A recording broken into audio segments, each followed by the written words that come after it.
America has three major problems. Okay? It has three major problems. The first major problem is the lack of political will.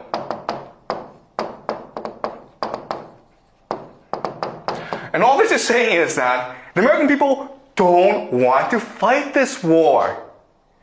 The American government doesn't even know why they're fighting this war. No one cares. Okay? But for the Iranians, it's a struggle of life and death. Right?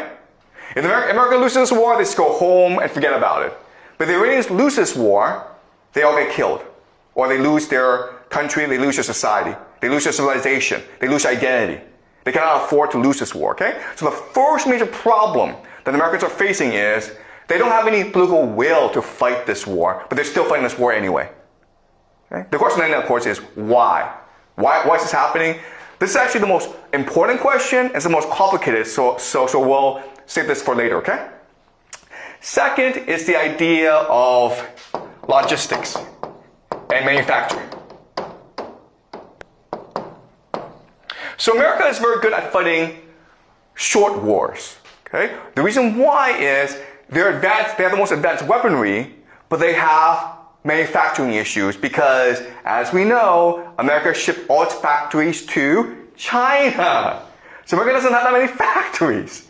So yes, it has the most advanced weaponry in the world, but this weapon doesn't do any good if you don't have any munitions, right? You don't have any munitions, bombs, bullets.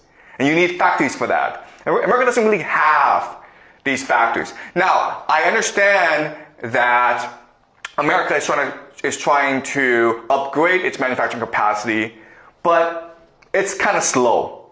All right? So maybe 5 years from now, it will have manufacturing capacity to fight this war, but right now it doesn't. So that's another major issue, okay? And then the last issue, of course, is casualties. All right, America, because it doesn't have the political will to fight this war, cannot afford to lose soldiers on the battlefield. All right?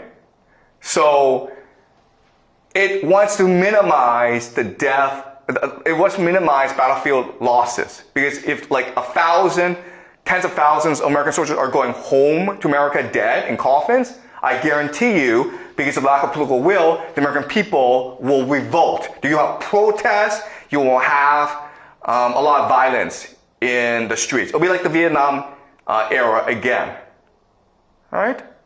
Okay, so yes, I understand that America has technology, propaganda, and money, but as we discussed, these aren't really advantages. And these disadvantages are huge. The lack of political will, the lack of manufacturing, and the lack of America cannot afford to lose that many soldiers in the battlefield, okay? And so this situation now determines how America will fight this war. And we'll discuss this later on, okay?